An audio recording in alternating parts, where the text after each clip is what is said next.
Si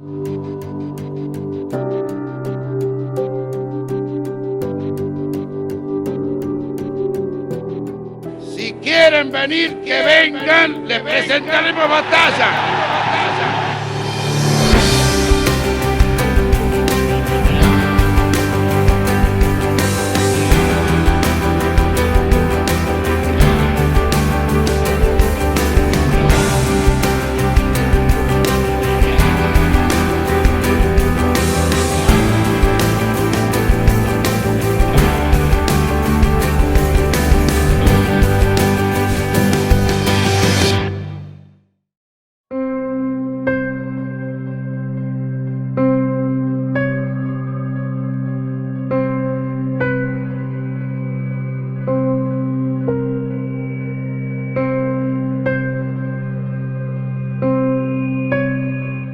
Inicié la colimba cuando... Mi clase es la primera clase de los 18 años de colimba. Así que hice mi realización militar en Junín y ese año ingresé al Colegio Militar de la Nación. Es decir, ingresé sin saber qué era, porque no tenía ni idea. No vengo de una familia militar. Mi papá era empleado de Entel, mi mamá ama de casa. Es una familia de pueblo. Ningún militar en relación, así que fui al Colegio Militar como podía haber ido a cualquier lado.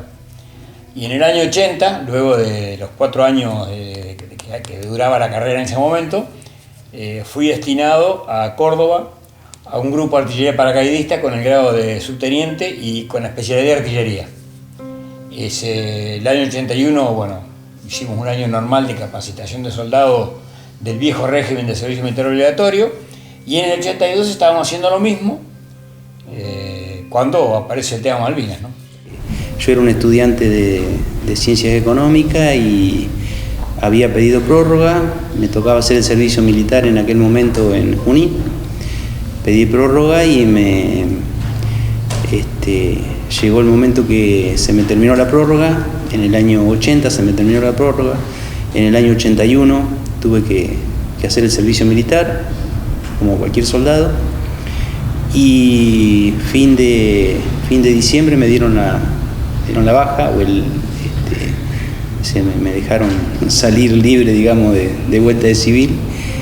Y el 8 de abril, digamos el 2 de abril que Argentina toma Malvinas, el 8 de abril me reincorporan al regimiento, a todos los soldados que habíamos hecho el servicio militar en el 81, y todo eso son los soldados, digamos, más o menos 1.250 soldados del regimiento 7 de La Plata, fuimos a Malvinas. En febrero de 1982 entré a la colimba y en abril estaba ya en Malvinas. Entré a la colimba, hice instrucciones y un día me llevaron a Malvinas, ¿viste? Hacía 2 meses que tenía de colimba. Yo había estado trabajando hasta diciembre del 81 en los CRA, en una tienda. Yo había abandonado la escuela industrial a los 13 años y entré a trabajar de cadete en los CRA, y después de ahí me fui a hacer la colimba y me llevaron. Sí, me tocó el servicio militar obligatorio con uno de los números más altos que te podés imaginar, por eso me tocó Marina. Y mi destino era hacer, hice Marina en Campo Sarmiento, 45 días de instrucción, y después me tocó destino ir al Crucero General Belgrano, hacer el servicio militar en el Crucero General Belgrano. Comunicado de la Junta Militar.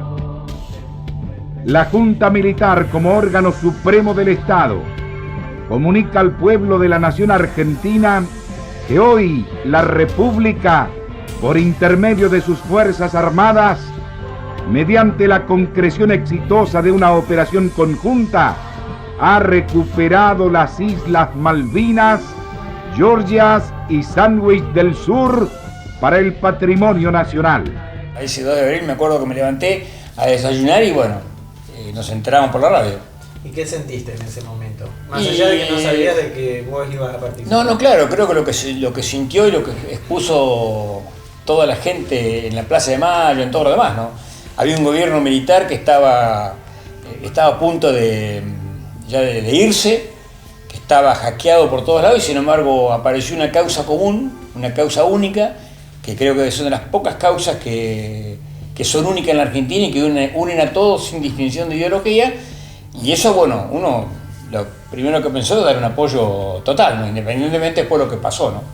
El capitán del barco nos comunica que se habían tomado las Malvinas, que se había izado el pabellón argentino, la bandera en las Malvinas. Nosotros con 18, 19 años no entendíamos demasiado. Sabíamos que llegábamos de esa navegación y que teníamos un franco para poder venir acá, y que el barco iba a ser reparado porque había tenido un problema. Bueno, nos comunican que no, que el barco iba a ser abastecido con personal y con alimentos, y volvíamos a salir. Justo que voy a cobrar el giro, ahí en esta festa, hablan por el parlante, dice, mire, el personal del área general Belgrano, dice, no se puede, dice, alejar de un radio de 60 kilómetros, dice, porque hemos recuperado lo que siempre fue nuestra querida Isla Malvinas. Entonces nos hicieron vestir a todo de gala y nos bajaron abajo, ¿no es cierto?, a formación, y nos dijeron lo que había pasado. Trabajaba en Capital Federal, trabajaba en la Dirección Provincial de Rentas, que tenía una delegación en Capital Federal, así que 2 o 3 veces por semana nosotros teníamos que ir a Capital, y justo ese día, 2 de abril, fuimos a Capital a trabajar, y cuando volvíamos de retiro, en colectivo, justo nos tocó pasar por Plaza de Mayo y estaba lleno de gente, bueno, como se ve en la foto, en los videos de aquella época, vivando por Argentina y todo feliz. Y bueno, yo también, sin saber en ese momento lo que me esperaba y lo que me iba a tocar, no me imaginé que me iban a volver, ya como no era soldado, que me iban a volver a reincorporar y que nuestro regimiento iba a estar, digamos, dentro de los elegidos para ir a Malvinas. Uno ve los documentales y en ese momento la guerra la apoyaban todo. Después todos lo querían matar a Galtieri, pero en ese momento era como si se hubiese recuperado, ¿no es cierto?, o ganado un mundial. Y no era así. Si quieren venir, que vengan, les presentaremos batalla.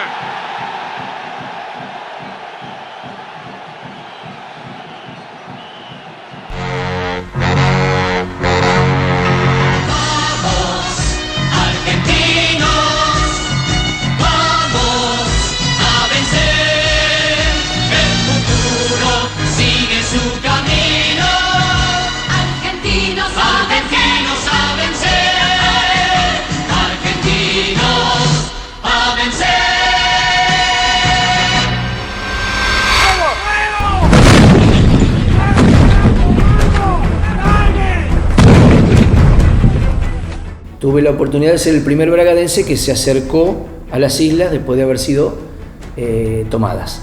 Nosotros el 23 de abril estábamos en Malvinas, o sea que tuvimos 20 días en donde una serie de órdenes y contraórdenes. En un principio iba a ir una sección muy chiquitita de mi grupo. Nosotros, como éramos nuevos, todavía éramos recién recibidos, nos teníamos que quedar a seguir instruyendo a los soldados nuevos. Después vino otra contraorden que iba a ir únicamente los oficiales más antiguos, y después un día, esto ya todos los días cambiaban las órdenes, así que ya estábamos medio cansados con ese tema, hasta que un día nuestro jefe de unidad vino a las 8 de la mañana y nos ordena que la unidad del grupo de artillería iba a ir al completo. El completo son con sus 5 baterías y con sus 800 hombres a Malvinas.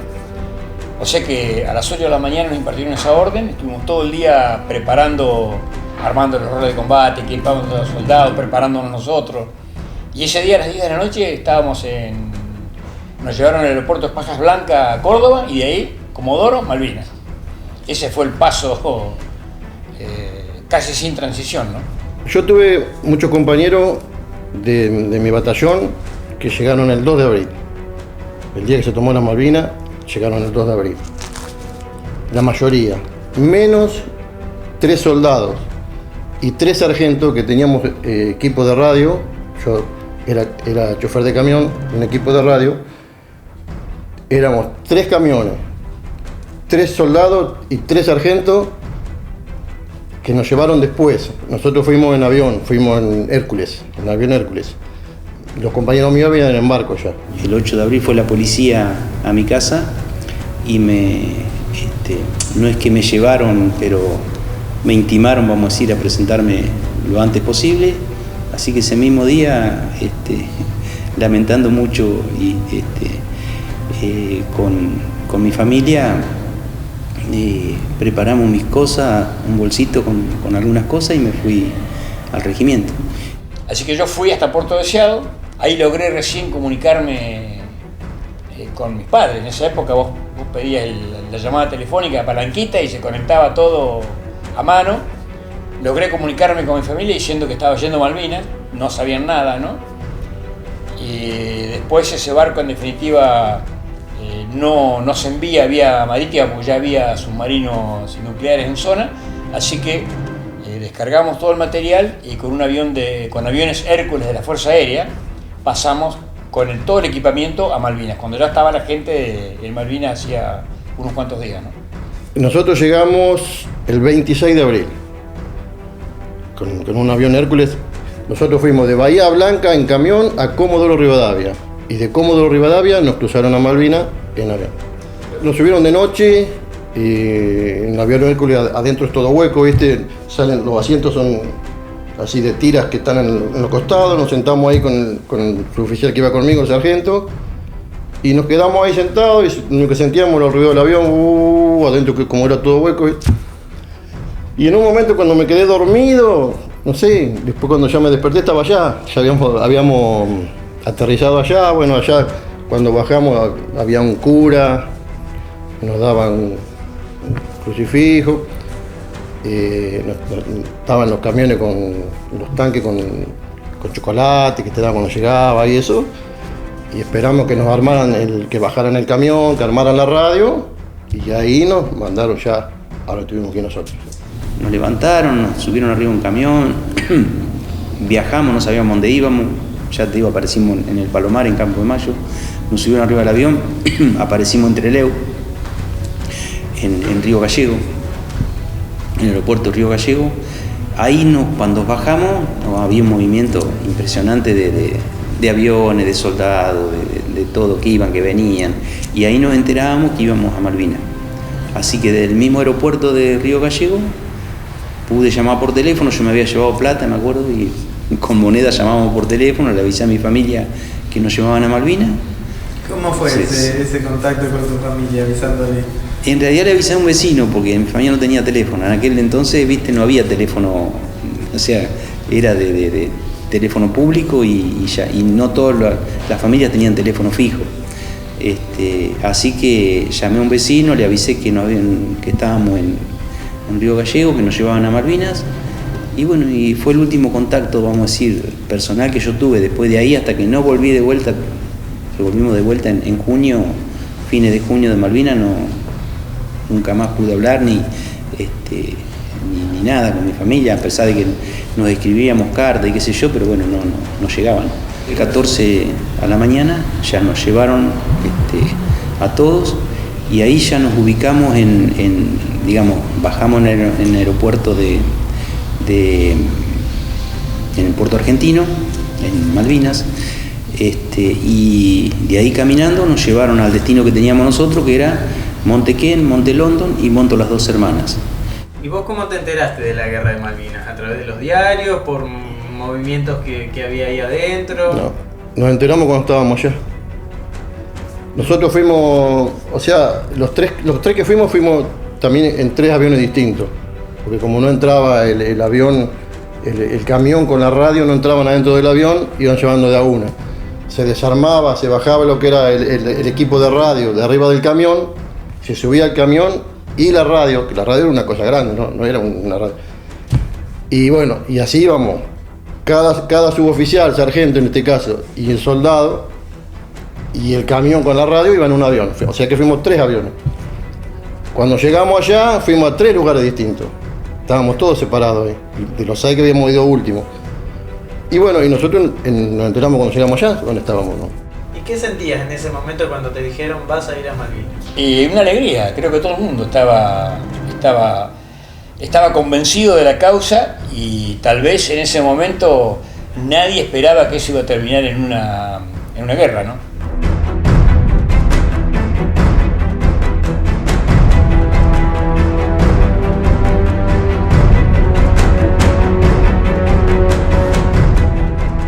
¿Sabías de la existencia de Malvinas? Nunca he sentido nada. Lo que uno pudo haber estudiado en la escuela, pero no demasiado.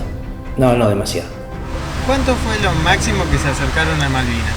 Y yo estuve, o sea, tuvimos 300 millas, fue lo más cerca que tuvimos. Y yo sí, la verdad que sé con la diferencia que hay 1 kilómetro, ¿no? Yo la verdad que quisiera haberlas conocido ya que estaba por esa causa, ¿no? Porque bueno, a lo mejor muchos viste, o me pongo yo no sé si soy veterano, excombatiente o sobreviviente del hundimiento del Belgrano, viste, diferente a lo de ellos, viste, pero... Con los prismáticos alcancé a ver algunas casas, pero lo que más me impactó es ver eso nublado, frío, ventoso. El pueblito era así como parecido a Mechita, un pueblo chiquito, todas casas de madera, casi deshabitado. Cuando fuimos nosotros la gente le habían llevado.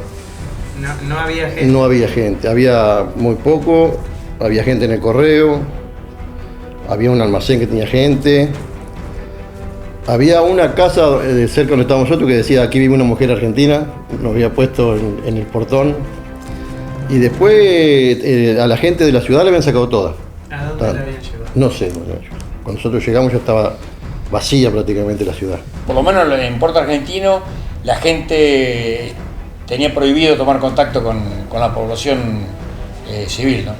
Teníamos prohibido ir al almacén, digamos, con el único contrato que teníamos más o menos era cuando íbamos a despachar una carta, que la llevábamos al correo y que la dejábamos, ¿viste? Pero después no había, estaba el cura, en la iglesia también, pero después no había gente, ¿viste? No, andábamos, era todo soldado argentino lo que andaba. Terminantemente prohibido entrar a una casa. Yo siempre digo, era una película de soldados. Eran todos soldados, pozos hechos pozos en soldados, ¿viste? Con los techos, con pasto. Todos soldados, ¿viste? No. ¿Y te generó algún miedo o algo así? No, era una cosa como no sabíamos, digamos, ¿viste? Lo único que hicimos fue cuando armaron la radio, fuimos a donde nos llegaron y ahí empezamos a armar todo. La radio tenía grupo electrógeno, tenía antena, fue a armar. Después, ahí donde yo estuve, nos juntamos con otros muchachos que eran de comunicaciones, pero de otro lado, no eran compañeros míos, sino eran de otro lado. Y ahí empezamos o sea, lo que se llamaba tirar las líneas, a distintos regimientos, a distintos batallones, ¿viste? Y ese era el trabajo nuestro, salíamos un soldado con un fusil y un soldado con una radio, la magneto, eso que se daba, ¿viste? Colgada, un teléfono colgado. Cuando nos quedábamos sin comunicación con un regimiento, ponele, agarrábamos el cable de la central que teníamos nosotros y lo empezábamos a seguir porque era todo por el suelo y lo seguíamos a donde estaba cortado, ¿viste? Desde el día 14 que llegamos a Malvinas hasta el 1 de mayo, esos 16 días, todo fue rutina, hacer cosas, por decirte, los domingos teníamos misa, estaba... tranquilo. Tranquilo, el padre Fernández, había un cura, el que era el padre Fernández, nos daba misa, es decir, teníamos formación, ¿viste? Cosas de rutina, bueno. El gobernador lo vimos una sola vez, que fue a una formación y a una misa, Menéndez, una sola vez, después no nos vimos más, no teníamos contacto. El trabajo nuestro era tener comunicación en 6 o 7 lugares, digamos. Los tengo anotados allá adentro. Y eso era lo que hacían, conocí cuando se acercaban los barcos, cuando venía algo, avisaban a la central y la central se avisaba a todos lados, ¿viste? Cuando el barco estaba en navegación, la función mía es la sala de máquinas. La sala de máquinas se encontraba unos metros bajo el nivel del mar y atendíamos las calderas. El barco tenía 2 salas de máquina y 2 calderas, que son las que le daban el funcionamiento a la catapulta, la que lanzaba los aviones, y a la línea de frenado cuando aterrizaban. Bueno, ahí adentro hacía un montón de tareas, desde limpieza hasta controlar turbos, que eran unas máquinas que ayudaban a enfriar las calderas, limpiar el piso del barco, de todo lo que te podés imaginar. Cumplíamos cierto... normal, como si fuera... estábamos en el conflicto, pero de noche lo dejaban todo sin luz, ¿no? Por eso yo tengo una noche hice guardia guindola, que era parte de la popa, y se iluminaba solamente cuando reflejaba las tormentas que había. Y después limpiábamos todo normal y después cubríamos crucero de guerra. y tanto era cada 4 horas, ¿no es cierto?, tenía la guardia. Yo, por ejemplo, la tomaba 2 o menos cuarto del mediodía y la largaba a las 4 menos, cada 15 minutos antes la tomaba y 15 minutos la dejaba. Y se notaba quizás más en el sentido de que ya empezaban a faltar los víveres, ya se rellenaba el agua potable, había un horario para darnos agua, porque si no nos quedamos sin agua. Y después también, o sea, matar el tiempo jugando a las cartas, haciendo chistes, pero, ¿no es cierto?, nosotros ignorando todo. Nos hicieron hacer un pozo de zorro a cada... Primero hicimos una carpa, armamos una carpa que habíamos llevado, una carpita chiquita para 2 personas, para 2 soldados. Cada carpa había 2 soldados, así que distribuimos las carpas, llamarle estratégicamente, pero bueno, nos llevaron a un lugar y ahí acampamos, armamos la carpa. Después cerca de la carpa, unos 8 o 10 metros, a cada soldado, esos 2 soldados que teníamos la carpa, teníamos un pozo de zorro. Teníamos que hacer el pozo de zorro, teníamos pico y pala, así que tuvimos unos días haciendo el pozo porque era mucha piedra, digamos, el piso de Malvinas tiene mucha piedra y tierra con pasto, y bueno, se nos llevó bastante. Fuimos haciendo el pozo de zorro de más de un metro de profundidad. Todo lo que fuimos sacando lo fuimos poniendo alrededor del pozo, le dejamos una puertita y arriba conseguimos una tabla. A 1 kilómetro donde estábamos nosotros había como un destacamento de los Royal Marines, de los ingleses, que estaba abandonado, y lo habían ocupado los oficiales y los suboficiales de Argentina. Así que fuimos a ese lugar y encontramos una tabla y la pusimos arriba del pozo. Y arriba de la tabla la llenamos de pasto, de tierra, de cosas que si camuflada no se veía. Así que bueno, ese fue el pozo de zorro que a nosotros nos salvó la vida. Ahí hay un lugar que es como simbólico de las Malvinas, que se ve en todos lados, que es la cuestión del mástil. El mástil donde subieron la bandera. Claro. ¿Vos llegaste a verlo? Sí, ahí estaba cerca enfrente, digamos, casi de la iglesia. Sí que estuvimos. ¿Y vos qué sentías al ver esa bandera ahí? ¿O estabas En esa época, claro, en esa época, ya te digo, porque todo lo que vos podés pensar, lo podés pensar después que viniste y después que pasaron muchísimos años.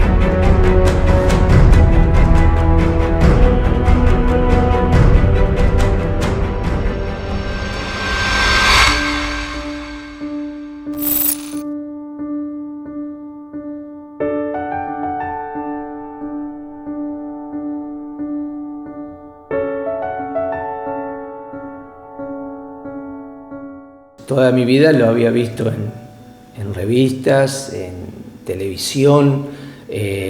Cuando terminé el periodo de instrucción, me dieron el pase definitivo al portaaviones. Yo digo, uy, portaaviones.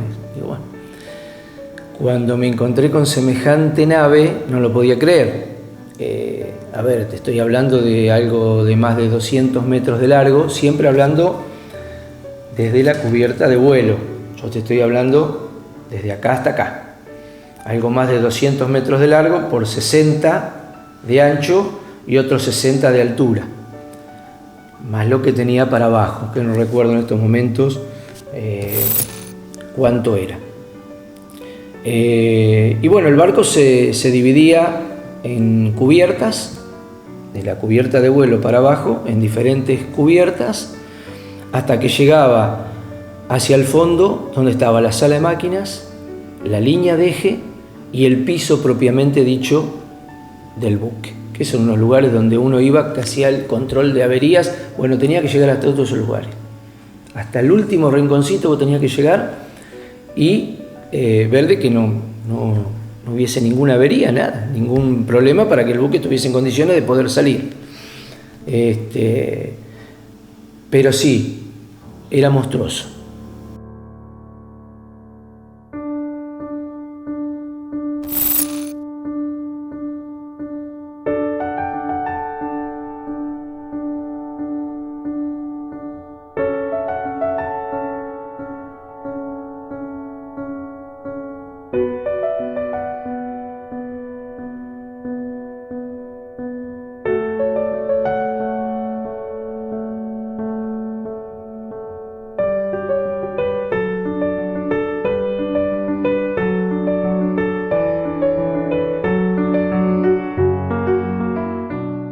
Era una casa, o sea, flotante, porque medía casi 2 cuadras, 137 metros.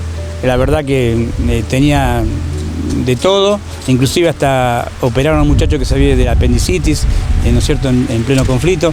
O sea, en sí pero también era, como te digo, viejo, un día picareteando picateando, sacar la pintura vieja para volverla a pintar. Le empezamos a pegar y lo pasamos para otro lado, apuntábamos a un lado y el cañón tiraba para otro lado, ¿viste? Inclusive tenían que sellar todas las partes de los vidrios porque si tiraban todos los cañones se quedaba sin luz. Era un barco muy viejo, tal es así que decían que terminaba ese año y pasaba a museo. ¿Y vos qué tareas desarrollabas ahí en el General Belgrano? Y bueno, diariamente, en tiempo normal, éramos más o menos 6, teníamos que limpiar la parte de los baños y la parte que hacia el comedor. Y después, bueno, cubría guardia, ¿no? Tanto por la entrada del barco, de la parte principal del barco, imaginaria, guardia de falúa, bueno, todas estas guardias, ¿no? Y después, normal, después que quedaba libre, podía hacer, había un campo de deporte, podía jugar al fútbol.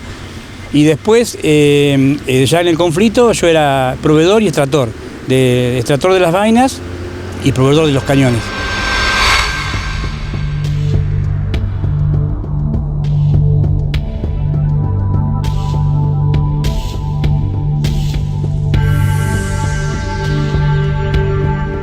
Como cuando sos militar te estás preparando para eso, es tu profesión. Distinto es el caso de los soldados, que en esa época se incorporaban anualmente, entonces se iban rotando las clases. Es decir, vos incorporabas una clase nueva y a la vez ibas dando de baja otra clase. En ese año se estaba ya dando de baja la clase 62 y se estaba incorporando a la 63. Y nosotros en Córdoba, antes de hacer la especialidad nuestra, que es artillería, hay que formarnos como paracaidistas.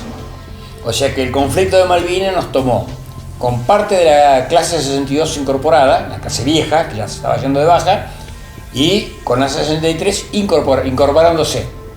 Así que nosotros, por suerte, teníamos las 2 clases incorporadas y nos sobraban soldados para armar el equipo de combate, ¿no? Así que les preguntaban primero, le dimos primero a los soldados viejos, les preguntamos quién quería ir y quién no, y el que se quiso quedar lo dejamos porque nos sobraba gente. Así que así armamos el rol de combate. En nuestra clase, la mayoría fueron de la clase 62, soldados viejos, con instrucción ya instruidos, y completamos con la clase nueva, con la poca instrucción que tenía en esos meses de reciente incorporado, ¿no? En combate nadie estaba preparado, ni los soldados, nosotros que éramos nuevos, ni siquiera los oficiales, nunca pasó una cosa como la que pasó. Y nosotros, más para nosotros que éramos nuevos, teníamos 2 meses de colimba, ¿no? O sea, el mortero, el cañón, lo habíamos visto porque estaban en el regimiento, pero nunca se había tirado, una sola vez nos llevaron a hacer tiro con el fusil y nada más. Nosotros no estábamos preparados de ninguna manera para ir a la guerra. Tiré 5 tiros con balas de fuego, 5 con balas de en serio, con los Gran Beretta, unos fusiles muy grandes, y como es esa la instrucción que teníamos. Y después, la típica, ¿no?, del militar, de estar bajo el mando militar. Ellos se creían el dueño de la verdad y vivían con mano dura hacia uno, ¿no? Pero la instrucción era mala. No estábamos preparados, mucho menos nosotros en un barco. Tal vez por ahí una infantería de marina o un ejército o aeronáutica, por ahí ellos estaban preparados. Nosotros en un barco realmente no. Cuando salimos hacia el lado del conflicto, tuvimos que llegar a Ushuaia y dejar toda la ciudad, o sea, de noche, o sea, toda no iluminada, toda fue de noche, todo sin luz, porque todo el armamento que habíamos cargado era todo armamento vencido. Tuvimos que caminar, no te quiero glaciar, pero por lo menos una cuadra y algo, viste, con las jarras de las municiones para ir toda nueva. Todas fallas de ellos, ¿no?, que como inclusive las bases escritas en inglés y estamos peleando con ellos. El único argentino que decía era para capacidad para 20 personas. Y la temperatura, el frío, todo el clima que es totalmente diferente acá. Frío. ¿Cómo lo sentiste? La noche es larga, frío, helado. De noche estábamos siempre levantados. O sea, siempre todo lo más feo, digamos, bombardeo aéreo como naval, toda la mayoría de noche. Entonces de noche no dormíamos. Ya te digo, yo estaba con otro muchacho más y de noche a veces nos juntábamos todos, nos pegábamos los cuerpos uno al otro, todo. para darnos calor, porque no podía prender fuego, no podía fumar, no podía nada. De noche no se podía prender nada, ni siquiera un cigarrillo, ¿viste? Ya menos fuego y todo. Entonces tratábamos de juntarnos, de cuerpo con cuerpo, ¿viste? De estar los pies envueltos con frazada, siempre mojados, porque estaba siempre humedad, ¿viste? Hacíamos pozos y nos llenaban de agua, ¿viste? Todo como arcilla, era, no sé, se brotaba el agua enseguida, ¿viste? En el piso. Mira, yo no sé si fue porque me tocó una de las mejores armas en ese momento, se hablaba de aeronáutica, el ejército, que era tierra, y marina. Siempre se habló que marina era de las 3 armas la mejor. Yo lo comprobé en todos los meses que estuve, ya sea en la instrucción o en los 12 meses que estuve en el barco, muy bien atendidos, nunca fuimos maltratados, la comida era de primera, salvo cuando, bueno, después terminó el conflicto y el poco tiempo que estuve hasta que me dieron la baja, sí, empezó a mermar. Y nosotros teníamos la ropa que vos ves hoy cualquier soldado acá, si no había ropa térmica, nada. El frío se te subía por las piernas, por los tobillos hasta las rodillas. A mí por lo menos me llegó hasta las rodillas el frío. Y no sentía las piernas. Caminaba y no sentía las piernas. Tremendo, terrible. Yo personalmente me cuidaba muchísimo de eso, porque Malvinas tiene un piso muy húmedo, continuamente, ya te digo, llovinando y eso. Y así que todos los días, el ratito que podíamos descansar, nos metíamos en la carpa, me sacaba los borceguíes, me sacaba las medias, porque nos envolvíamos el pie con papel higiénico para aislar un poquito el tema del frío. Así que me sacaba todo eso, me ventilaba, me volvía a poner, porque aparte dormíamos con el casco puesto, con los borcegos puestos, o sea, siempre, o sea, nosotros nunca, ya te digo, te conté que una sola vez nos bañamos, después no nos bañamos nunca nos cambiamos, o sea, vivimos con todo lo que llevamos puesto tal cual, no me lo saqué nunca, es decir, el calzoncillo que yo me saqué fue cuando terminó la guerra, no me acuerdo, pero una semana después que estuvimos en Malvinas, en Puerto Argentino, nos subieron arriba del barco Canberra de ellos, que era un barco hospital, y después nos trajeron acá a Argentina. Pero ahí nos hicieron bañar. Fue la primera vez que me saqué toda la ropa y me puse la ropa limpia que habíamos llevado, que nunca la habíamos usado. Después del 1 de mayo empezó también todo el problema de alimentación, porque al no llegar los aviones y eso, se empezó a cortar todas las raciones, todo, nos daban cada vez menos, ¿viste? Nosotros a la casa que teníamos ahí, que decía una mujer argentina, le íbamos a robar papa. Robábamos papa, ¿viste? Cortábamos finita y teníamos una latita, porque como no teníamos aceite ni nada, le poníamos de día, era eso. Le poníamos un poquito de agua, cortábamos las fetitas bien finitas, ¿viste? Y la poníamos la latita arriba al fuego. Entonces media como que se secaban las papas, ¿viste? Y sin sal, sin nada, comíamos esas cosas. Pero algo había que comer, ¿viste? Y no, te daban, pero no te daban como debiera. Sí, hacían la comida una vez por día, medio a la escondida, porque el rancho, la cocina del rancho hacía mucho humo y por ahí si te detectaban el humo te bombardeaban en ese lugar, así que bueno, era toda una historieta para comer, que comíamos a partir del 1 de mayo hasta el 11 de junio que nos replegamos, comíamos una vez por día, mal, porque aparte no era, si no teníamos pan, comíamos sin sal, no el mate cocido amargo porque no había azúcar, era muy malo todo. Y uno comía lo que podía y como se podía. Se hacía, al principio no había problemas de comida, sí había problemas para cocer la comida, porque no hay leña, en nuestras cocinas eran cocinas que todas funcionaban a leña, entonces no había leña, no había cómo calentar la cocina para poder cocer los víveres. Entonces era muy complicado y la gente que se dedicaba al tema, la intendencia, estaba muy complicado con ese tipo de cosas, ¿no? Ya sobre el final empezamos a comer solamente una ración caliente por día y el resto, bueno, imagínate que eso para una temperatura extrema es pocas calorías, ¿no? Era complicado. Yo creo que todos bajamos muchos kilos en eso. Y estando ahí, Porque desde el continente mandaban donaciones, mandaban cartas. ¿A vos te llegaba algo de ahí o veías que le llegaba al resto? No, a mí la mayoría de las cosas me las dieron cuando llegué de vuelta de allá, que me quedaba en el batallón en Bahía Blanca. Ahí la mayoría de las cosas que me habían mandado estaban todas ahí. Allá recibo muy poco, ¿viste? Pero porque ya te digo, porque se complicó todo, porque cuando bombardearon la pista el 1 de mayo, ahí se complicó todo. En esa época yo siempre pedía que me mandaran pan. Y bueno, me mandaba galletitas. 72 atados de cigarrillos tenía en el cuartel cuando vine, me acuerdo. Bueno, también galletitas, caramelo, qué sé yo, chocolates, cigarrillo. Tenía un bolso grandote así lleno de cosas. Yo cuando empecé a abrir las encomiendas que me habían mandado, que habían quedado acá, ¿viste? Pero me mandaban cosas, hasta panes me mandaron, todos verdes los panes, ¿viste? O sea, las donaciones no llegaban y las cartas una sola vez nos llevaron, que ahí yo tengo alguna foto que el periodista que andaba entre nosotros a veces era Cansanseu, filmando y sacando fotos, y él nos trajo, o sea, un día nos filmó, nos trajo fotos, nos trajo una bolsa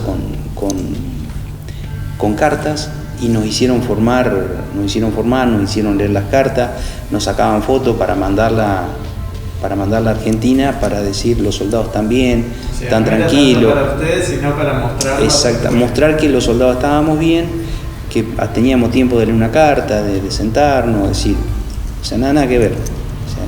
O sea, mostraban una cosa y allá estaba pasando otra. La carta me la mandaban allá, pero se frenaban. Entonces me la mandaban al cuartel, en esa época, también. Llegaron muy pocas cartas, y la mayoría de las cartas que llegaron no iban dirigidas a tal persona, iban dirigidos a cualquier soldado, ¿viste? De gente que no tenía parientes, ni conocidos, ni nada, mandaban igual. ¿Y vos no llegaste a ver? No, yo tenía una, mira, que me la había mandado una nena, y yo había guardado un crucifijo que tenía. Contame el tema del código postal, lo más anecdótico. Acá, acá el código postal donde se escribía Destacamento Militar Malvinas, ¿viste?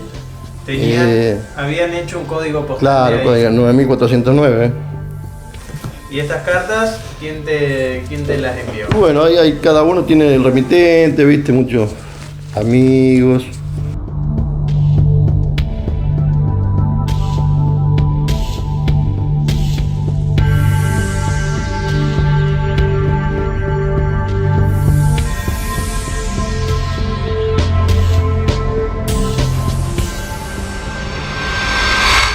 Compatriotas, las armas de la nación han contestado hoy un nuevo acto de guerra de Gran Bretaña en el Atlántico Sur. Han usado y siguen usando en estos momentos el fuego contra nosotros.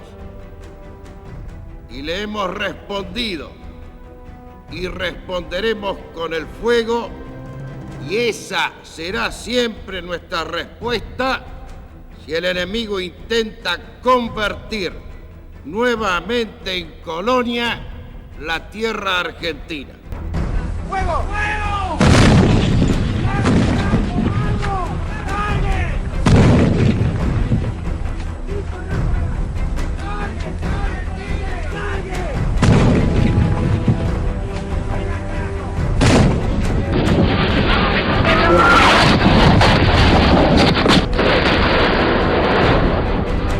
Era un caos. Era un caos porque yo calculo que si bien la gente fue el 23 de abril, yo estimo que nosotros estuvimos llegando 28, 29 de abril, llegué yo realmente, efectivamente a Malvinas. Era un caos porque ya se sabía que la flota venía, es decir, que había pasado todo el ímpetu inicial de la famosa Operación Rosario y empezaron a meter gente en Malvinas, en algo que no estuvo planificado por una guerra posterior, porque en principio lo que se planificó fue la toma y dejar una guarnición militar pequeña para hacer un control, digamos, político. Pero cuando la flota se vino, cambió toda se cambió todo lo que estaba previsto, o sea que ya no hubo forma de volver atrás. Y era un caos de aviones que llegaban, equipos que se bajaban, gente que se movía.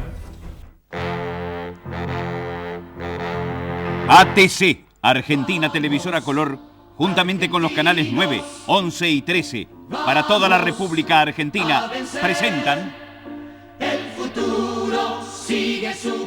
Primeros combates en las Islas Malvinas, mayo de 1982.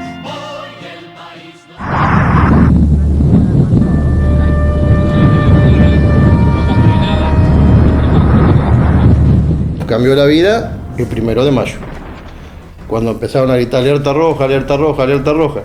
Nosotros no sabíamos que era alerta roja, pero después nos enteramos. Cuando escuchamos ruido de los aviones, la que venían largando bombas, que empezaron a tirar de acá para arriba, viste, con la antiaérea, todo, se nos terminó el mundo. En principio, como yo no estaba con mi gente, me dejan en el aeropuerto como observador adelantado, que es el hombre que está con un par de binóculos, y como yo soy artillero, poder dirigir el tiro de los cañones de artillería, ¿no? Estando ahí cuando se produce el ataque el 1 de mayo, estaba en el aeropuerto, cuando se produce el ataque el 1 de mayo, uno sabe que ya a partir de ahí no era joda, era todo una realidad, ¿no? ¿Cómo fue ese primer momento en que comenzó el combate? Y estábamos durmiendo, porque ese primer bombardeo fue como a las 4 de la mañana, 3, 4 de la mañana, y bueno, escuchamos las explosiones del bombardeo sobre el aeródromo, sobre el aeropuerto de Malvinas, y bueno, no vimos nada ni entendimos qué es lo que pasaba. Y después a las 7, 8 de la mañana se inicia el ataque aéreo de aviones Harris sobre la pista directamente, ¿no? Aviones que atacaban, la defensa aérea que repelía, algún avión que era derribado en el momento. Así fue como inició el 1 de mayo el primer combate.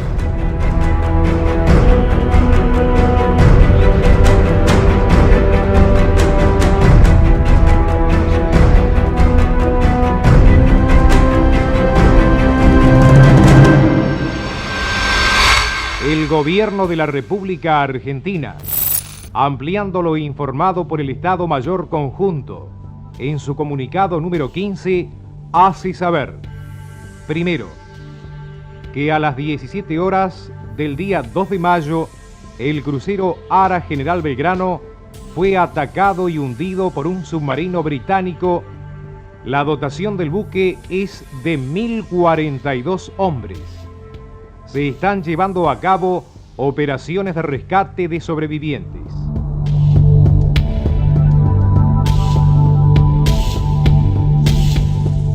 El Belgrano era un barco muy viejo, del año 38, que estaba en la Segunda Guerra Mundial, no detectaba submarino, o sea, no tenía sonar, y a nosotros si nos atacaban los aviones nomás, andaban las bocas de fuego, pero eran todas muy viejas, o sea que éramos, ¿no es cierto?, no resistíamos a ningún ataque nosotros. Supuestamente decían que 3 torpedos para que el barco tuviera alguna avería, pero nosotros lo hunden los ingleses con la ayuda del satélite norteamericano.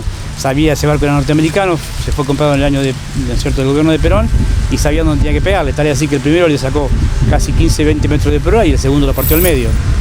Duran días en hundirse y este nos llegó a la hora y se hundió. Los submarinos nos enteramos un día jugando a la carta un sábado a la noche antes del hundimiento. Un cabo principal nos dijo, mire muchachos, nos sigue un submarino, y nosotros ni sabíamos porque, como te digo, no tenía sonar, o sea, nos enteramos después que esa noche, ¿no? ¿Y cómo sabían que lo seguía un submarino? Porque al comandante, o sea, el Bullar y el Piedra Buena, 2 destructores, esos sí tenían sonar, y habían detectado al submarino, entonces le informaron al comandante, pero el comandante, ¿no es cierto?, no lo dijo a la dotación, se lo dijo solamente a algunos jerárquicos, y ahí este cabo principal, como uno se hace amigo ahí, ¿no?, valora más, qué sé yo, un amigo que un hermano, un familiar directo, y bueno, y por eso nos enteramos nosotros. El detonante, nos dimos cuenta del conflicto realmente cuando fueron pasando los días y cuando nos anunciaron que habían hundido el crucero. Ahí realmente nos dimos cuenta de la gravedad del asunto, y más que en el caso mío, por ejemplo, que tenía un montón de conocidos en el crucero y alguien con quien había hecho una amistad muy grande en el periodo de instrucción de Chacabuco, y que falleció. El 2 de mayo que hundieron al Belgrano, eso fue un impacto, digamos, para la guerra importante, porque a partir de ahí nosotros, los barcos que venían a Puerto Argentino trayéndonos comestibles, que traían soldados, los aviones ya dejaron a partir del 2 de mayo en adelante no bajó más un avión, no vino más nada, es decir, nos decían a nosotros que iban a hacer un recambio de soldados, iban a venir otros soldados y no íbamos a ir nosotros, toda mentira, nunca nada, para parte porque no llegaba ningún avión. Por allá Las Perdidas, algún avión de estos Hércules que venía a ras del piso, esquivando los radares de la flota inglesa, se metía a Malvinas y traía algunas cosas, pero no podía hacer mucho más que eso, o llevaba algún soldado de vuelta herido. El oficial nos dijo, dice, mire, dejen, dice, lo que van a hacer, pero no dejen de salvavidas porque nos van a atacar, dice, los aviones o los barcos. Nunca nos dijo el submarino. Bueno, fue así, yo largo la guardia, paso por el chico este que yo te comentaba, que Mendieta, que faltó, digo, dame la radio que voy a escuchar el partido.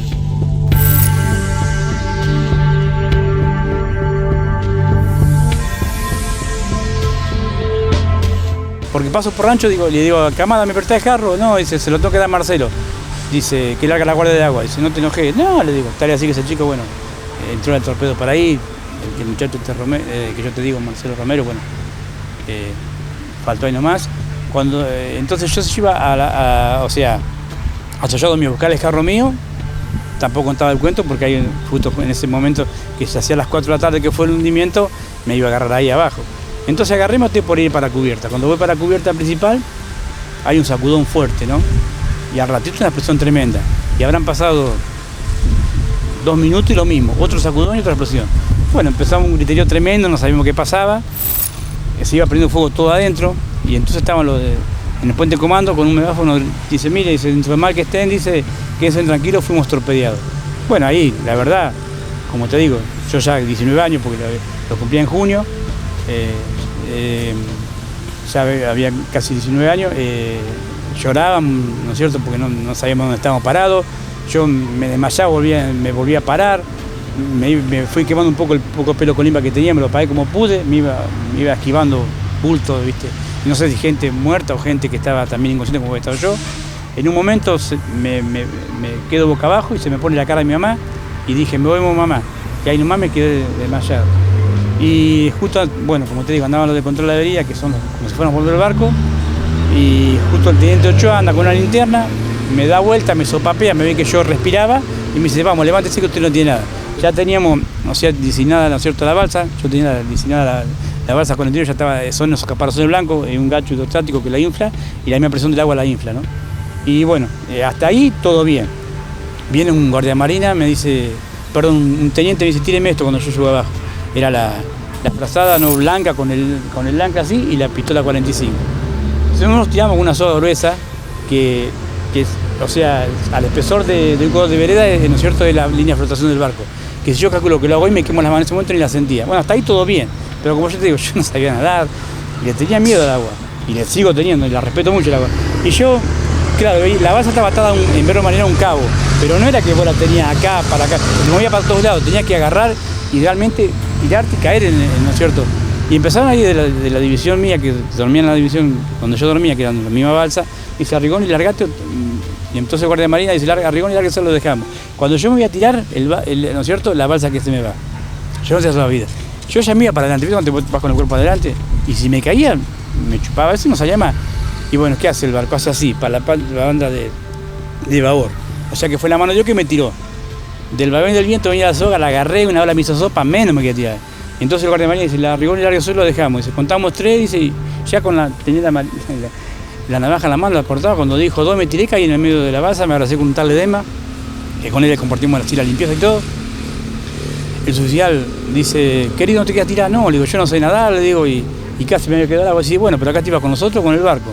Y bueno, de ahí habrán pasado, qué sé yo, 5 o 6 minutos, cae algo arriba de la balsa. Qué sé yo, digo, se nos cayó un pedazo de barco, no sabíamos que... No, el comandante, que es justo el indignado, porque las 90 bocas de fuego que andaban, o sea, andaban todas, ¿no es cierto?, indignado porque habíamos sido fuera de la zona que yo, él se quería seguir la tradición y se con el barco. Pero un oficial, como ya, ¿no es cierto?, jerárquico, le sacó automáticamente así el salvavidas, lo tiró al agua y cayó en la balsa a nosotros. Yo estuve en la balsa y la balsa no era que navegaba normal.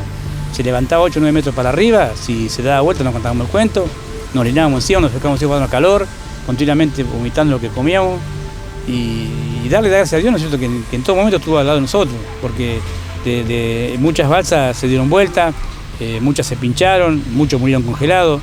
Nosotros éramos 16, comandante se sintió justo en la balsa que íbamos nosotros 17, íbamos abrazados nosotros para los calor, ¿no?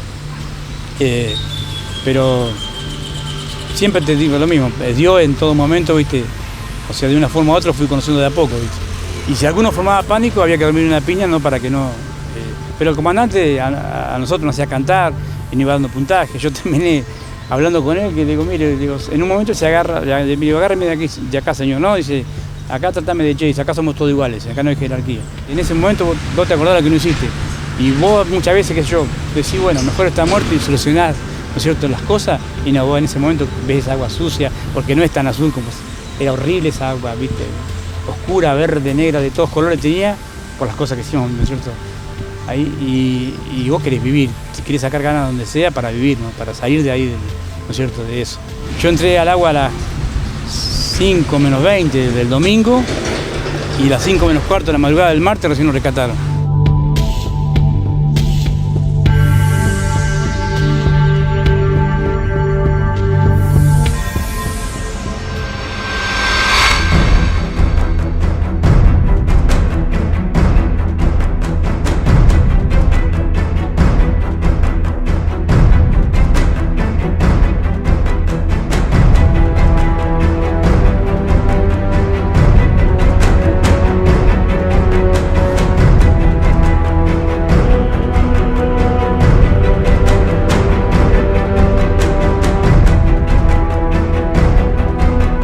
Llevan a Darwin el 26 de mayo y el 28 de mayo se produce el ataque inglés, efectivamente el ataque uno de los ataques más importantes de esta guerra, ¿no? Ellos hicieron una estrategia de desgaste desde el 1 de mayo hasta el 11 que nos replegamos nosotros, eso de mes y medio casi, continuamente todos los días y a cada rato, digamos, durante el día los aviones de ellos surcaban, digamos, toda la posición donde estábamos los soldados argentinos y bombardeaban. Por ahí te hacían vuelos rasantes de 50 metros y te bombardeaban con la ametralladora.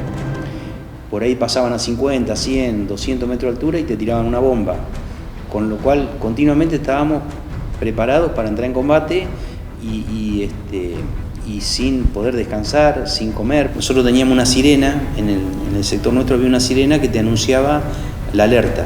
Cuando era avión, alerta roja. Empezaba a correr la voz, alerta roja, alerta roja, alerta roja. Sabíamos que venían los aviones, pero no sabíamos de dónde. Nunca podía visualizar de dónde venían. Nos enterábamos cuando ya estaban encima nuestro bombardeándonos. Con lo cual, la prudencia y la conciencia yo te decía que yo tuve mucha conciencia y tranquilidad, es decir, los años también me dieron esa madurez para saber cuidarme mucho mejor que un soldado de 18, 19 años. En el sentido de que yo me metía dentro del pozo porque era la única forma de decir que me podía salvar. Me podían matar como cualquiera, pero me tenía que ir una bomba dentro del pozo, arriba del pozo. Ya si me caía a 10 metros me podía afectar la onda expansiva, porque las dos cosas que nos mataban a nuestros compañeros eran las bombas, que se hacen todas esquirlas, y las esquirlas, digamos, salen a ras del piso y son mucho peor que una bala, porque la esquirla es toda una bola, un pedazo de fierro al rojo vivo, caliente, que no solo te lastima, sino que te desgarra, te arranca. Fue tremendo el tema de la esquirla. Los muchachos que estaban en primera línea sabían que de aquel lado iban a venir los ingleses y lo estaban esperando. Nosotros, en el lugar que estábamos nosotros, lo único que estábamos rogando es que no nos cayera una bomba arriba, porque cuando bombardeamos no sabíamos por dónde mirar, de noche, un ejemplo. Cuando venían los aviones, ¿a quién íbamos a tirar nosotros? Era solamente rezar que no te cayera nada, ¿viste? Porque no teníamos frente a frente, a no ser muchachos que estaban en primera línea que peleaban eso, ¿viste? Cuando venían, tiraban. Nosotros al estar ahí no sabíamos qué hacer. Los aviones que estaban en el portaaviones combatieron todos, volvieron todos. Uno cuando empieza ese tipo de cosas siempre siente miedo por su vida, ¿no? Siempre, el miedo está presente siempre, si no sería un inconsciente no sentir miedo. Lo que pasa es que el tema es sobreponerse a ese miedo y poder seguir trabajándolo de una parte, porque no solamente al ser uno teniente, yo tenía 60 hombres a mis órdenes, con lo cual es decir, todos te miran a vos cuando pasa algo así, ¿no? Ellos nos bombardeaban desde 1 kilómetro y nosotros no teníamos con qué bombardear. no teníamos, lo único que teníamos era un fusil. El fusil normalmente tiene un tiro efectivo de 250 metros y no lo podíamos usar. Así que escuchábamos, estando dentro del pozo, escuchábamos cómo las balas, digamos, zumbían arriba de la cabeza nuestra, boom, boom, boom, continuamente. Es decir, bueno, lo único que había era un cañón grande en Puerto Argentino que se estaba continuamente tirando, porque sabía que los ingleses estaban en tal posición, entonces tiraban, pero es como tirar un poco. Normalmente cuando se practica el tema cuando tiran con cañón o con mortero, siempre en una posición de avanzada que va dirigiendo el tiro, digamos, pero bueno, en este caso era tirar por tirar. El cañón ese estuvo continuamente tirando, bombardeando, pero no era efectivo, ¿no? Sí. Yo estoy hablando, pero adentro mío o adelante mío está pasando la película, esa película que tengo de Malvinas, que arrancó el 8 de abril y terminó el 21 de junio. Sí, yo tengo cada día o cada cosa que me pasó intacta, es decir, guardada dentro mío, intacto. A mí me temblaba todo, porque temblaba el piso, los aviones pasaban arriba del techo, no te creas. Los aviones de combate, aparte de la velocidad, el ruido, lo bajo, ¿viste? Temblaba todo. Vos decís, ¿qué pasó? Se nos termina el mundo acá, ¿viste? No sabés que en ese momento qué es lo que... Y bueno, uno ve de todo, ve miseria, ve heroísmos, ve de todo un poco, ¿no? Ve de todo un poco porque la gente reacciona como es y reacciona también viendo lo que hace el otro. Nosotros por suerte teníamos un teniente primero, Yanampa, que el tipo realmente demostró una gran conducción de su pequeña fracción, y nosotros lo imitábamos a él y nuestros soldados nos imitaban a nosotros. O sea que en un grupo reducido, aparte si las tropas paracaidistas tienen una cohesión distinta, creo que nos hemos comportado en términos generales bien. Es decir, de hecho, cuando terminó el combate, que duró un combate que los ingleses pensaban que duraba una noche y duró casi 48 horas, con pérdidas importantes para ellos, de hecho murió el jefe de ellos, y con pérdidas importantes para nosotros, se acercó un oficial inglés a nuestra batería y nos felicitó por la intensidad del combate, ¿no? Por cómo había sido el combate. Nosotros nos dábamos cuenta que nos bombardeaban porque ya sabíamos dónde estaba el estrecho y por dónde entraban los barcos. Si en el cielo se veía un refusilo, cuando en el cielo veíamos un refusilo, a los pocos segundos se escuchaba el silbido de la bomba, que cada vez más cerca, más cerca.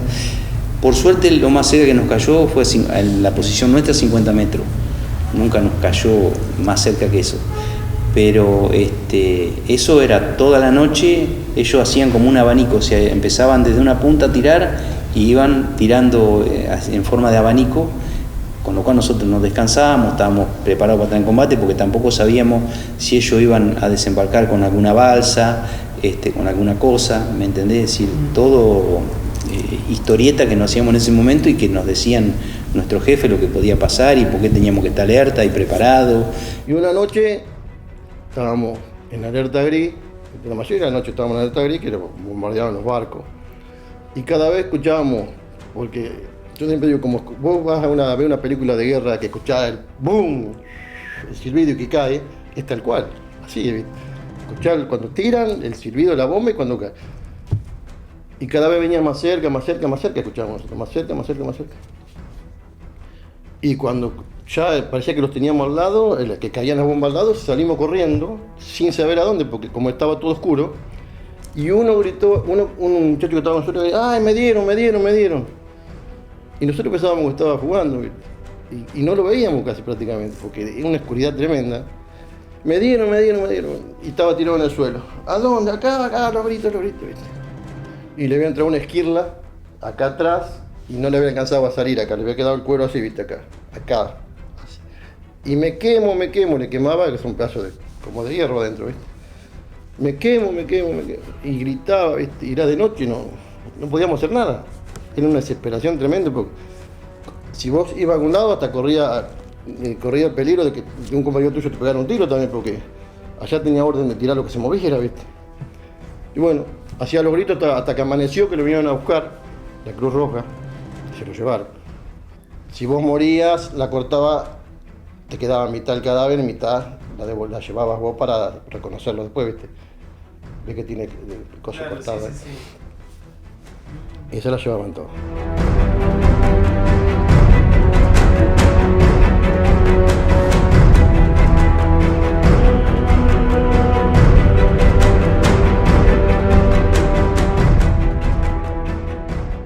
En plena guerra, todos los días y de a rato caía algún soldado por los bombardeos de los ingleses, con lo cual siempre la pregunta mía era ¿en qué momento me toca a mí? ¿Cuándo me toca a mí que me hieran o que me maten o que me pase algo de lo que le pasaba a mis compañeros? Habla el teniente general don Leopoldo Fortunato Galtieri. El combate de Puerto Argentino ha finalizado. Nuestros soldados lucharon con esfuerzo supremo por la dignidad de la nación. Los que cayeron están vivos para siempre en el corazón y la historia grande de los argentinos.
Los peores.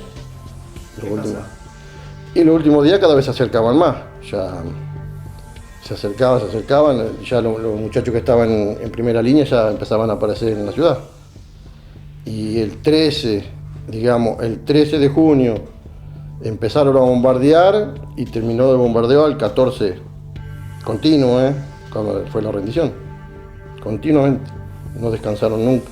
Era tirar y vos veías que los muchachos que estaban se venían, ¿viste?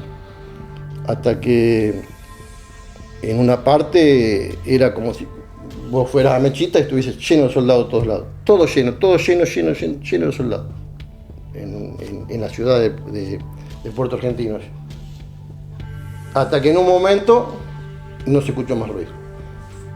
No se escucharon más bombardeos, no se escucharon nada, estábamos todos ahí, parados ahí. Y después nos enteramos que fue la rendición.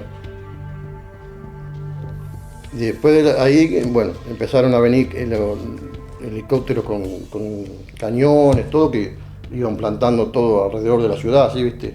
Helicópteros de ingleses, ¿no? Y empezaron a caer los primeros ingleses a la ciudad. ¿Qué sentiste cuando los Y nosotros veíamos hombres grandes. Hombres con bigote, ¿viste? Nosotros éramos chicos, teníamos 18 años, ¿viste? El 11 nosotros nos fuimos replegando a Puerto Argentino, desde nuestra posición nos fuimos replegando a Puerto Argentino. Cuando llegamos ya era las 5 o las 6 de la mañana, así que cuando se hizo de día, ahí aparecieron, digamos, todos los barcos, toda esa parte de Puerto Argentino se llenó de barcos ingleses, se empezaron a bajar los ingleses, nosotros estábamos en galpones, metidos en galpones del Puerto Argentino, y bueno, así que a partir de ahí nos tomaron como prisioneros de guerra, nos sacaron todos los fusiles, nos hicieron, digamos, formar fila, nos sacaron los fusiles, los cascos, por ahí ves fotos de pilas de fusiles, pilas de casco, bueno, todo eso fue, por supuesto que fue triste, pero yo personalmente era como una confusión, digamos, de tristeza y alegría, porque se nos había terminado esa cosa que teníamos continuamente en la cabeza, que nos decía boom, boom, todo el día, todos los días, no te dejaba descansar. Después de la rendición, yo vi que empezaban todos a caminar, y yo me fui con todos los que se iban, ¿viste? Se iban caminando para el lado del aeropuerto. El aeropuerto iba. Era como si vos estuvieras acá y te ibas para el lado de la laguna, ¿viste? No sé los kilómetros que habría al aeropuerto. Y cuando llegamos allá nos estaban esperando, era como un campo de prisioneros, ¿viste? Y nos hacían juntar de a dos. Vos llevabas media carpa y 2 palos, y el otro llevaba otra media carpa y 2 palos y armaba la carpa. Y entre dos armaban una carpa. Nosotros armamos una carpa y nos metimos 3 por el frío. Yo tenía guardado, de hacía un montón de días que había agarrado yo, una caja de dulce de membrillo, que la llevaba siempre conmigo, y esa noche la comimos los 3 adentro de la carpa, ¿viste? Y bueno, llegó la noche y estábamos acostados y con frío, ¿viste? Y yo sentí que había movimiento, como que caminaban, ¿viste? Me asomo y vi que se estaban volviendo, que había soldados que se estaban volviendo, pero mucha cantidad de soldados. Me levanté, me puse un poncho impermeable que tenía y salí. Me metí también en la cola esa. ¿A dónde iban? No sé, ¿viste? Bueno, caminamos, de vuelta para el lado de Puerto Argentino, de vuelta en la ciudad, ¿viste? Bueno, llegamos a un lugar que estaba lleno de soldados, todo esperando ahí. Y por ahí de adentro así del mar así, se escuchaba que venía un motor, ¿viste? Y era una lancha que llevaba como a 60. Venía, anclaba ahí, subían los soldados y salía de vuelta. Y se perdía adentro, no escuchaba más ruido, nada. Allá adentro estaba el barco. Cargaban y volvían a buscar más. Cuando me tocó a mí, subo a la lancha y me llevaron, ¿viste? Cuando llego allá está un barco pasajero, era altísimo la escalera, así que cuando llegábamos allá te estaban esperando los ingleses, bueno, te sacaban el poncho, te sacaban cadena, te sacaban reloj, te sacaban cordones, te sacaban cinturón, te sacaban todo lo que tenían. Una semana después que estuvimos en Malvinas, en Puerto Argentino, nos subieron arriba del barco Canberra de ellos, que era un barco hospital, y después nos trajeron acá a Argentina. Era un barco pasajero inglés. Y ahí nos fueron acomodando, viste, cada cual se tocaba. Era un barco que estaba todos los vidrios tapados con papel, vos no veías para afuera, nada, ¿no? Y en el lugar que fuimos nosotros era como si fuera una confitería, viste, porque había una barra, había mesas apiladas, ¿sí? Y a vos te hacían parar y acostar, ¿cierto? Ese era tu lugar, vos podías estar parado, sentado o acostado, porque era uno al lado del otro, todos. Vos te podías parar, sentar o acostar. Ese era tu lugar, nada más.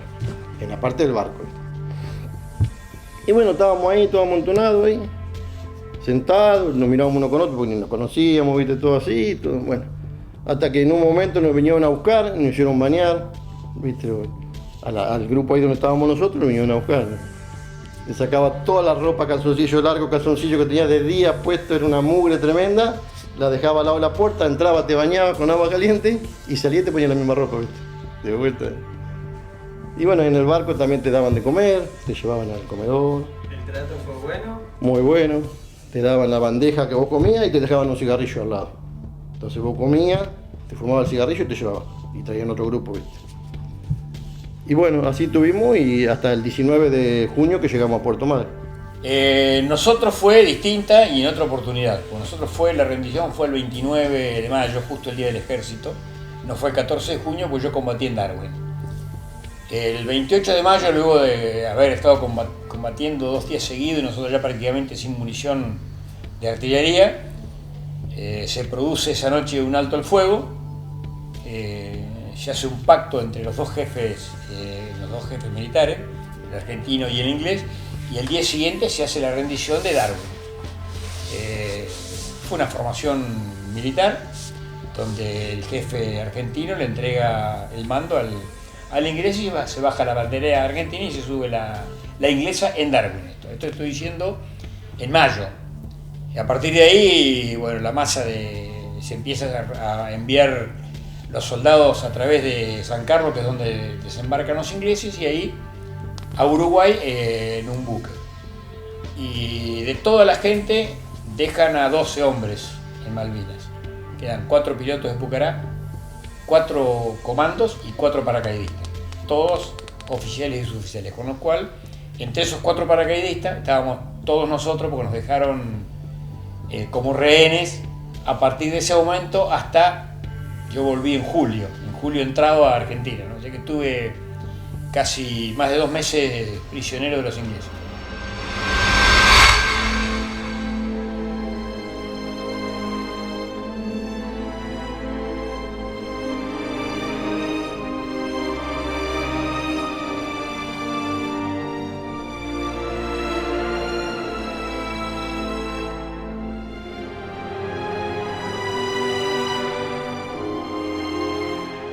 ¿En algún momento sentiste que estaban en condiciones de ganar la guerra?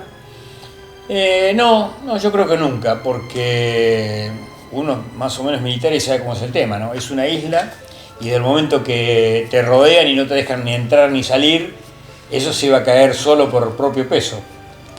Era lógico que iba a pasar una cosa así, ¿no? Porque en definitiva, inclusive uno después ya lo ve con el tiempo, y cuando yo te digo pasó por la escuela de guerra, hizo la escuela superior militar, se da cuenta que eso no fue nunca planificado. Es como cuando vos haces una planificación en largo tiempo, en la planificación partieron de bases erróneas, y las bases erróneas fueron que los ingleses no iban a venir y que los Estados Unidos no iban a participar, y a partir de ahí es como cuando vos, estoy hablando de una estrategia militar, ¿no? Cuando vos sabés estratégicamente, cuando vos te equivocás en esos parámetros, no hay forma de acomodarlo, porque el hecho de empezar a meter gente a último momento, sin ningún tipo de planificación y sin ninguna forma de poder aprovisionarlos, era cuestión de tiempo. Lo que pasa es que ellos tenían sus problemas políticos, sus improntas políticas también, y bueno, y se decidieron a hacer un combate en tiempo, muchos antes, ¿no? Pero era una cuestión de tiempo. De la forma que nosotros estábamos en Malvinas no podíamos, a no ser que los ingleses se volvieran. Yo estuve 14 meses en la base naval y vi cada uno de los barcos que teníamos, los submarinos, y no conocía mucho de la aviación, Los únicos aviones que veía eran los que aterrizaban en el portaaviones, y no sabía la aviación que teníamos en el continente. Pero desde el momento que te estaban diciendo de que no era solamente Inglaterra, no. Bueno, una de las cosas que a veces tomábamos a risa con mis compañeros, porque uno miraba los submarinos nomás y vos decías, no puede ser.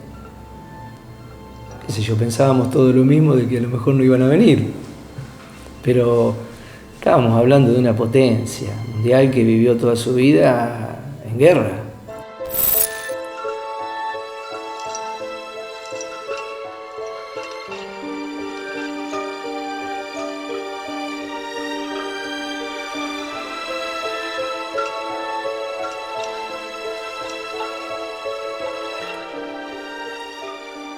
¿Qué balance haces de la guerra? ¿Sirvió, no sirvió? Y de tu experiencia personal. No sirvió. No sirvió.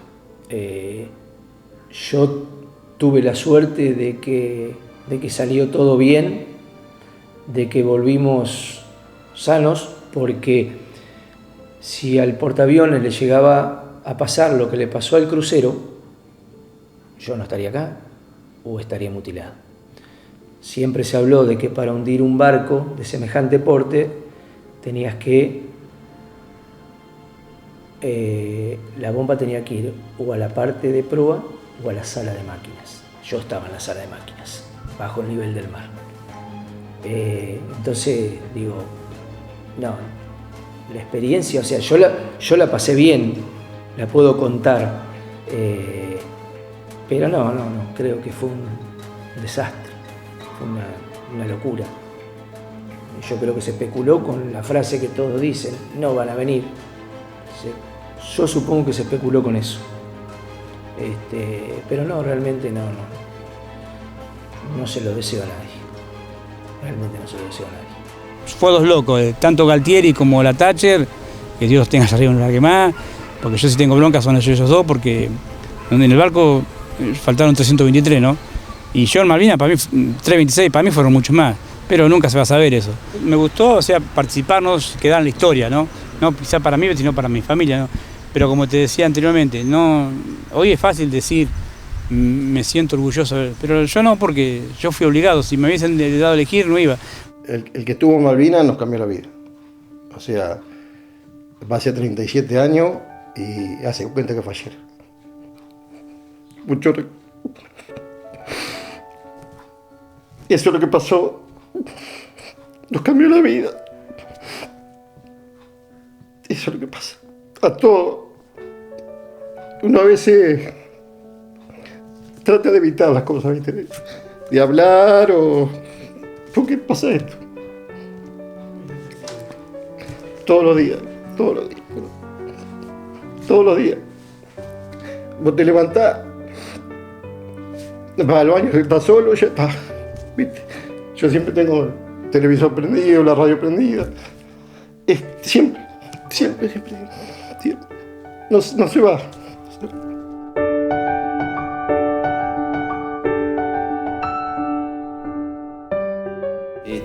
Me cambió la vida porque me enseñó a vivir de otra forma. Y me fortaleció porque salí fortalecido, porque me permitió cumplir las metas, cumplir los sueños, poder tener hijos, poder recibirme. Y bueno, gracias a Dios no me pasó nada de todo lo que le pasa a muchos soldados desde lo psicológico. Nunca tuve que hacer terapia, nunca tuve problema.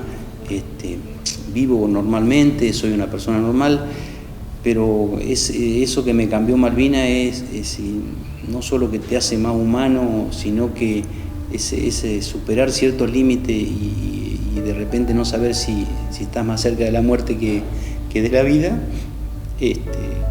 me hace vivir con lo más simple, con lo más sencillo, con lo más natural.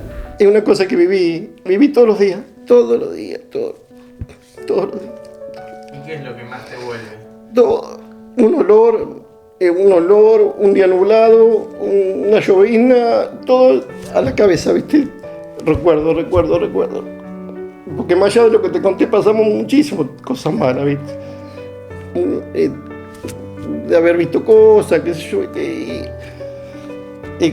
cada cosa, un ruido, ya está a la cabeza ahí, ¿viste? No sé. Y vos no querés hablar, no querés nada, pero está ahí. Malvinas son 3 meses de mi vida. Prácticamente en los 60 y pico de años un poquito tiempo de vivencia. Pero creo que a todos los veteranos nos ha marcado de por vida. Ya sea, nos ha marcado, nos ha demostrado, nos ha dado una razón de ser. Y creo que esos 3 meses de mi vida son los meses que uno recuerda siempre.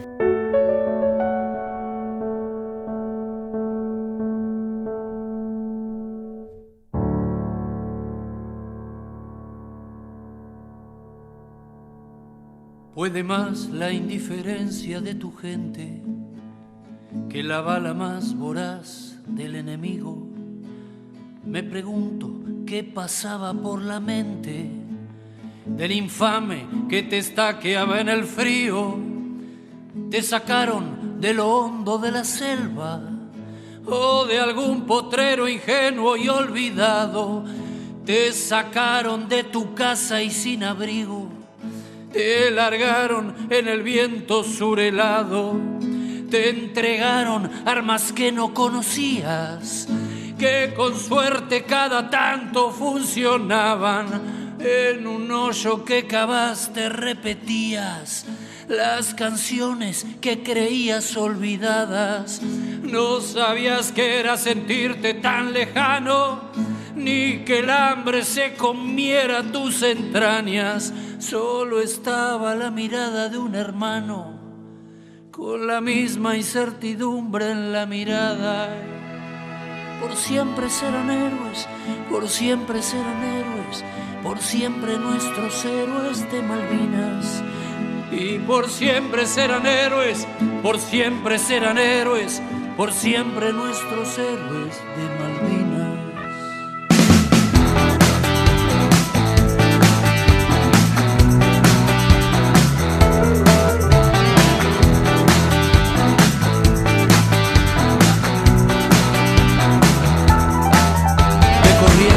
Buenos Aires y del Chaco, desde Córdoba, Mendoza, de La Pampa, desde todas las provincias argentinas, los llevaron para hacer una patriada. Y coraje fue lo que ellos demostraron frente a 1, 2, 3, 4 enemigos. Los ingleses que venían preparados, frío, hambre y a los jefes argentinos. La basura indefinible de esa historia que soñó con perpetuarse en la Rosada debería haber sido inmediatamente por sus pares en la gran plaza de Mayo fusilada. Por siempre serán héroes, por siempre serán héroes, por siempre nuestros héroes de Malvinas. Por siempre serán héroes, por siempre serán héroes, por siempre nuestros héroes de Malvinas.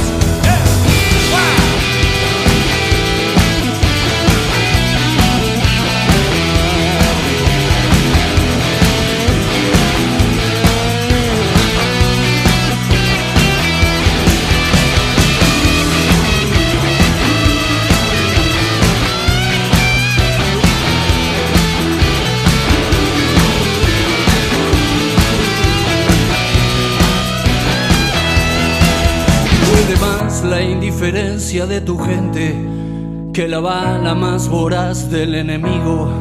Hubo menos héroes muertos en el frente que en el campo de batalla del olvido.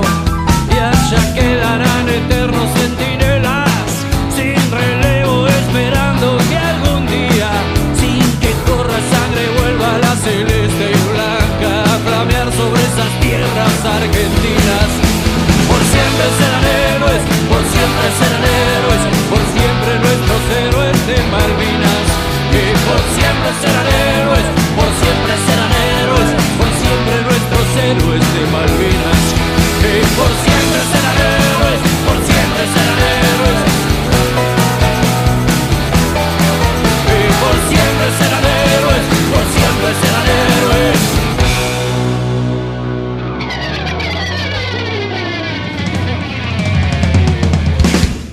Por siempre nuestros héroes de Malvinas.